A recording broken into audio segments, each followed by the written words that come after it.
Le rendez-vous de l'écho avec la Banque des décideurs en région. Bonjour et bienvenue sur Grand Lille TV pour ce rendez-vous de l'économie. En cette journée, nous sommes en compagnie de Thérèse Lebrun, la directrice de l'ACATO, l'Université catholique de Lille. Bonjour. Bonjour. Merci d'être sur ce plateau avec vous. Donc on va parler de l'histoire et de l'actualité de l'Université catholique. On va donc commencer, si vous le voulez bien, par son histoire. Est-ce qu'on peut résumer un peu les bases de l'Université catholique de Lille? Elle vient d'où? Elle est née en 1875 d'une loi qui a autorisé l'enseignement supérieur privé qui à l'époque était exclusivement catholique et a donné naissance aux 5 universités catholiques françaises, les autres étant à Angers, Paris, Toulouse, Lyon. Lille étant la plus importante en taille, notamment parce qu'elle dispose d'un pôle santé sociale et d'hôpitaux assez importants. Aujourd'hui, quelle est sa place à Lille? Elle a encore une vraie place, une réelle valeur, cette université catholique?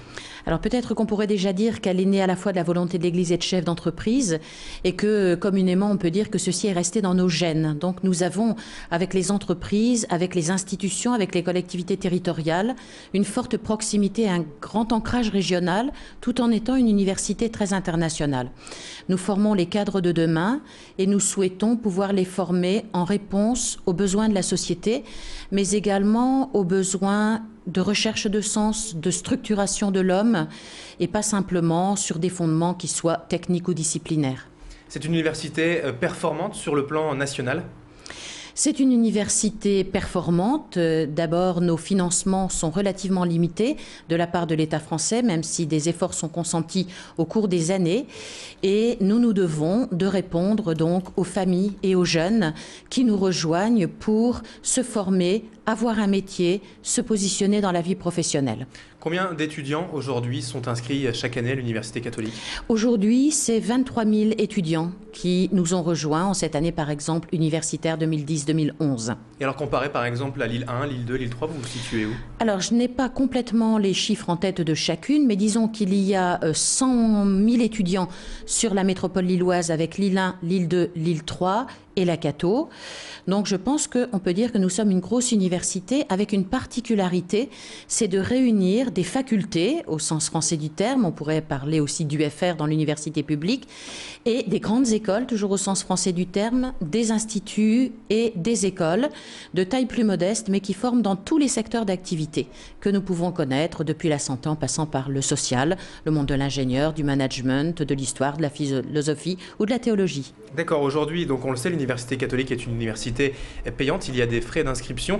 De quel ordre, en fait, les frais d'inscription? Ça dépend du cursus? C'est très variable selon les cursus. On peut dire que dans certains cas, on va être de l'ordre de 1 500 € et que ça peut monter jusqu'à 11 000 € suivant ces cursus.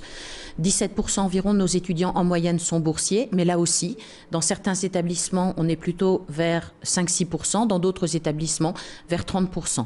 D'accord. Alors le paiement justement de ces frais d'inscription pour une université, c'est pas rédhibitoire pour certains des étudiants? Alors, c'est difficile pour les familles, c'est difficile pour nous. Nous souhaitons être ouverts à tous dans une grande diversité et donc on met beaucoup d'éléments, barèmes sociaux, contributions de mécènes pour donner des bourses au mérite, sur nos propres fonds également, des bourses pour accueillir des étudiants moins favorisés. C'est vrai en général dans l'université que rejoignent moins facilement des classes moins favorisées socialement, j'entends, mais où les jeunes ont tout à fait du mérite, l'intelligence de faire des études. Donc nous essayons de développer fortement cette diversité, cette ouverture sociale.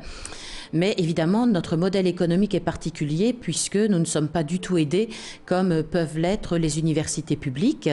Et donc, il nous faut travailler autrement. Alors, ceci passe par la performance de nos salariés. Je ne dis pas qu'ils ne sont pas performants dans l'université publique, mais en tous les cas, nous avons vraiment ce modèle du projet.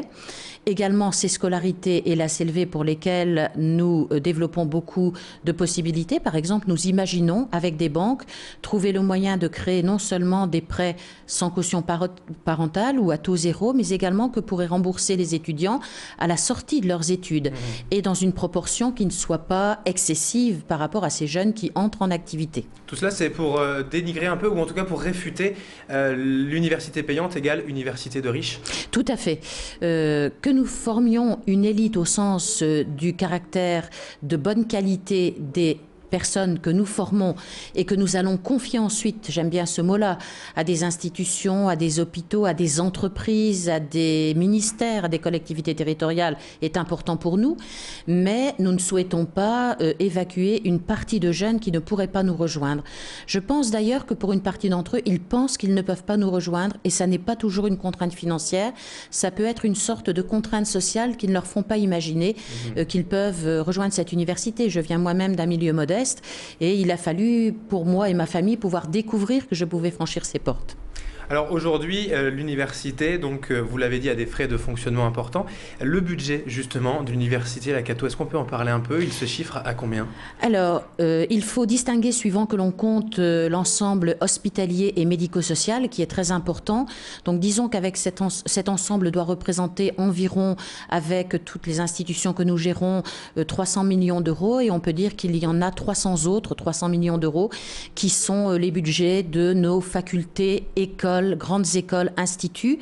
Cet ensemble n'étant pas consolidé puisqu'il y a une autonomie des établissements, il y a l'ensemble facultaire et chacune des grandes écoles et instituts qui gardent leur autonomie, leur conseil d'administration. Mais en tout cas aujourd'hui la Cato est saine financièrement. La Cato est saine financièrement et elle doit le demeurer comme toute entreprise, j'ose le terme si vous le voulez bien, parce que nous sommes de droit privé, nous ne pouvons pas nous permettre d'être en déficit et nous devons également déployer des moyens pour mieux encadrer nos étudiants, développer la recherche, développer des projets avec les entreprises. Merci Thérèse Lebrun d'avoir été en notre compagnie donc pour ce rendez-vous de l'économie. Je rappelle que vous êtes directrice de l'Université catholique de Lille. Merci d'avoir été avec nous. Merci. Et au revoir. Au revoir. C'est donc la fin de ce rendez-vous de l'économie. Dans un instant, vous allez retrouver, comme vous en avez l'habitude, la météo et l'infotrafic. À tout de suite. Le rendez-vous de l'écho avec la Banque des décideurs en région.